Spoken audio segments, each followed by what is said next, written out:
ಇವತ್ತಿನ ರೆಸಿಪಿ ಉತ್ತರ ಕರ್ನಾಟಕದ ಸ್ಪೆಷಲ್ಲು ಮಂಡಕ್ಕಿ ಒಗ್ಗರಣೆ ಮಾಡೋದು ಹೇಗೆ ಅಂತ ನೋಡೋಣ. ಸೂಸ್ಲಾ ಅಂತಲೂ ಕರೀತಾರೆ ಇದಕ್ಕೆ. ತುಂಬಾ ಸಿಂಪಲ್ಲು, ಒಳ್ಳೆ ಸ್ಟಮಕ್ ಫಿಲ್ಲಿಂಗ್ ಬ್ರೇಕ್ಫಾಸ್ಟ್ ಸಹ ಆಗುತ್ತೆ. ವೆಯ್ಟ್ ಲಾಸ್ ಮಾಡ್ತಿರೋರ್ಗು ಒಳ್ಳೆಯೇ ಬ್ರೇಕ್ಫಾಸ್ಟ್ ಇದು. ಸ್ಪೈಸಿಯಾಗಿ ಸಹ ಇರುತ್ತೆ, ಹಾಗೆ ವೆಯ್ಟ್ ಲಾಸ್ಗೂ ಹೆಲ್ಪ್ ಮಾಡುತ್ತೆ. ಕ್ವಿಕ್ಕಾಗಿ ಆಗಬೇಕು ಯಾವುದೇ ಬ್ರೇಕ್ಫಾಸ್ಟ್ ಅಂತಂದರೆ ಇದನ್ನು ಮಾಡ್ಕೊಂಡ್ರಾಯ್ತು. ಇದನ್ನು ಮಾಡೋದಕ್ಕೆ ತುಂಬ ಇಂಗ್ರೀಡಿಯೆಂಟ್ಸ್ ಏನು ಬೇಕಾಗೋದಿಲ್ಲ, ಸ್ವಲ್ಪನೇ ಇಂಗ್ರೀಡಿಯೆಂಟ್ಸಲ್ಲಿ ರುಚಿಯಾಗಿ ಮಾಡ್ಕೊಳ್ಬೋದು. ಈಗ ನಾವು ಸೂಸ್ಲಾ ಮಾಡೋದು ಹೇಗೆ ಅಂತ ನೋಡೋಣ. ಇದಕ್ಕೆ ನಾನಿಲ್ಲಿ ಒಗ್ಗರಣೆ ಮಾಡ್ಕೊಳ್ಳೋದಕ್ಕೆ ಒಂದು ಕಡಾಯಿ ತೊಗೊಂಡಿದ್ದೀನಿ. ಕಡಾಯಿಗೆ ಒಗ್ಗರಣೆಗೆ ಎಷ್ಟು ಬೇಕಲ್ಲ ಅಷ್ಟು ಎಣ್ಣೆನ ಹಾಕ್ಕೊಳ್ಬೇಕಾಗತ್ತೆ. ಒಂದು 4ರಿಂದ 5 ಸ್ಪೂನ್ ಎಣ್ಣೆ ಬೇಕಾಗುತ್ತೆ.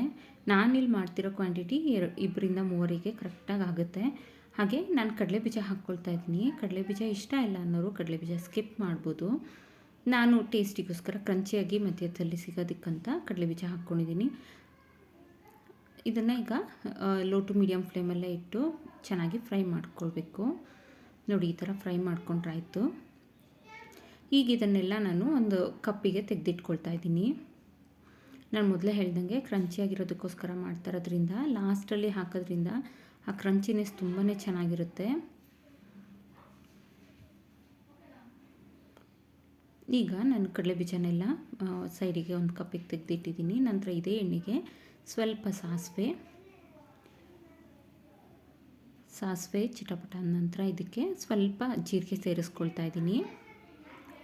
ಜೀರಿಗೆ ಸೇರಿಸ್ಕೊಂಡು ನಂತರ ಇಲ್ಲಿ ಹಸಿರು ಮೆಣಸಿನ್ಕಾಯಿ ಮತ್ತು ಈರುಳ್ಳಿನ ಹಾಕ್ಕೊಳ್ತಾ ಇದ್ದೀನಿ. ಒಂದು ಈರುಳ್ಳಿ ಸ್ವಲ್ಪ ದಪ್ಪಕ್ಕೆ ಕಟ್ ಮಾಡ್ಕೊಳ್ಬೇಕು, ತುಂಬ ಸಣ್ಣಕ್ಕೇನು ಬೇಡ. ಹಾಗೆ ಹಸಿರು ಮೆಣಸಿನ್ಕಾಯಿ ಅಷ್ಟೇ, ಉದ್ದ ನಾವು ಸ್ಲಿಟ್ ಮಾಡಬಾರ್ದು, ಈ ರೀತಿ ಗುಂಡಾಗಿ ಕಟ್ ಮಾಡ್ಕೊಳ್ಬೇಕು. ಈ ಅಡುಗೆಗೆ ಇದೇ ರೀತಿ ಹಾಕಿದ್ರೆ ಫ್ಲೇವರ್ ಚೆನ್ನಾಗಿರುತ್ತೆ. ನಂತರ ನೋಡಿ, ಇದೆಲ್ಲ ಸ್ವಲ್ಪ ಒಗ್ಗರಣೆ ಇಲ್ಲಿ ಫ್ರೈ ಆದ ನಂತರ ನಾನಿಲ್ಲಿ 1 ಟೊಮೆಟೊನ ಹಾಕ್ಕೊಳ್ತಾ ಇದ್ದೀನಿ. ಟೊಮೆಟೊನ ಹಾಕಿ ನಂತರ ಚೆನ್ನಾಗಿ ಮಿಕ್ಸ್ ಮಾಡಿಕೊಡ್ಬೇಕು. ಈಗಿಲ್ಲಿ ಒಂದು ಬೌಲಲ್ಲಿ ನಾನು ಕಡಲೆಪುರಿನ ಸೇರಿಸ್ಕೊಳ್ತಾ ಇದ್ದೀನಿ. ಮಂಡಕ್ಕಿ ಅಥವಾ ಕಡಲೆಪುರಿ ಅಂತಾರೆ.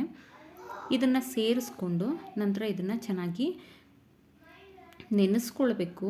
ಎಲ್ಲನೂ ಚೆನ್ನಾಗಿ ನೆನೆಸ್ಕೊಳ್ಳೋ ಹೊತ್ತಿಗೆ ಇಲ್ಲಿ ಒಗ್ಗರಣೆ ಸಹ ರೆಡಿ ಆಗುತ್ತೆ. ಈಗ ಇದಕ್ಕೆ ರುಚಿಗೆ ತಕ್ಕಷ್ಟು ಉಪ್ಪು, ಹಾಗೆ ಬೇರೆ ಮಸಾಲೆ ಪೌಡರ್ಸ್ ಏನೇನು ಬೇಕಲ್ಲ ಅದನ್ನು ಸೇರಿಸ್ಕೊಳ್ಳೋಣ.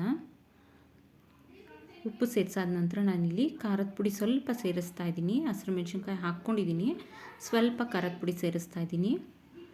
ಉತ್ತರ ಕರ್ನಾಟಕದ ಅಡುಗೆ ತುಂಬಾ ಖಾರ ಇರುತ್ತೆ. ಖಾರವಾಗಿ ಮಾಡೋದ್ರಿಂದ ಟೇಸ್ಟು ತುಂಬ ಚೆನ್ನಾಗಿರುತ್ತೆ. ಹಾಗೆ ಇಲ್ಲಿ ಸ್ವಲ್ಪ ಅರಿಶಿನ ಪುಡಿ ಕಲರಿಗೋಸ್ಕರ ಅರಿಶಿನ ಪುಡಿ ಸೇರಿಸಿ ನಂತರ ಇಲ್ಲಿ ಒಂದು ಅರ್ಧ ಸ್ಪೂನ್ನಷ್ಟು ಧನಿಯಾ ಪೌಡರ್ನ ಸೇರಿಸ್ಕೊಳ್ತಾ ಇದ್ದೀನಿ, ಮನೆಯಲ್ಲೇ ಮಾಡಿರೋಂಥದ್ದು. ಈ ಎಲ್ಲ ಪೌಡರ್ಗಳನ್ನ ಹಾಕೋವಾಗ ಫ್ಲೇಮು ಲೋ ಫ್ಲೇಮಲ್ಲೇ ಇಟ್ಕೊಳ್ಬೇಕು. ನಂತರ ನೋಡಿ, ಅಷ್ಟು ಸೇರಿಸೋದ್ರೊಳಗೆ ನನಗಿಲ್ಲಿ ಕಡಲೆಪುರಿ ಸಹ ಚೆನ್ನಾಗಿ ನೆಂದಿತ್ತು. 5 ನಿಮಿಷ ನೆಂದರೆ ಸಾಕು. ಅದನ್ನು ಚೆನ್ನಾಗಿ ನೀರನ್ನೆಲ್ಲ ಸ್ಕ್ವೀಸ್ ಮಾಡಿ ಈ ರೀತಿ ಚೆನ್ನಾಗಿ ಸ್ಕ್ವೀಸ್ ಮಾಡಿಕೊಂಡು ನಂತರ ಒಗ್ಗರಣೆಗೆ ಸೇರಿಸ್ಕೊಳ್ಬೇಕಾಗತ್ತೆ. ಈ ರೀತಿ ಎಲ್ಲ ಕಡಲೆಪುರಿನೂ ನಾನು ಈ ರೀತಿ ಸ್ಕ್ವೀಸ್ ಮಾಡಿಕೊಂಡು ಒಗ್ಗರಣೆಗೆ ಸೇರಿಸ್ಕೊಳ್ತೀನಿ.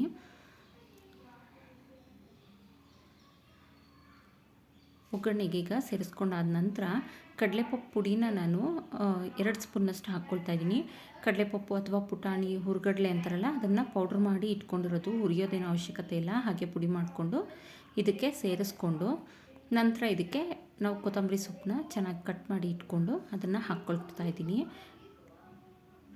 ಇಷ್ಟು ಮಂಡಕ್ಕಿಗೆ 2 ಸ್ಪೂನಷ್ಟು ಪಪ್ಪಿನ ಪುಡಿ ಕರೆಕ್ಟಾಗಿ ಆಗುತ್ತೆ. ಈಗ ಇದನ್ನು ಚೆನ್ನಾಗಿ ಮಿಕ್ಸ್ ಮಾಡಿಕೊಳ್ಬೇಕು.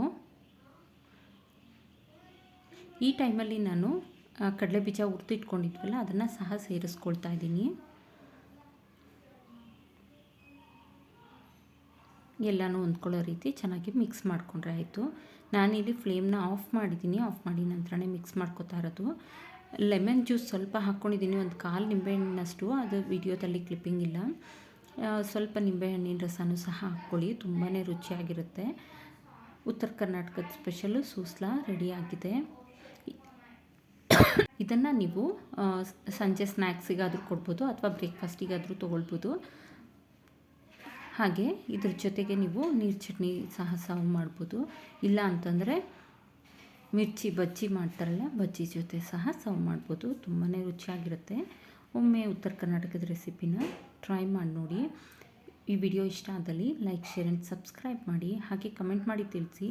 Thank you for watching. Follow for more videos. Thank you.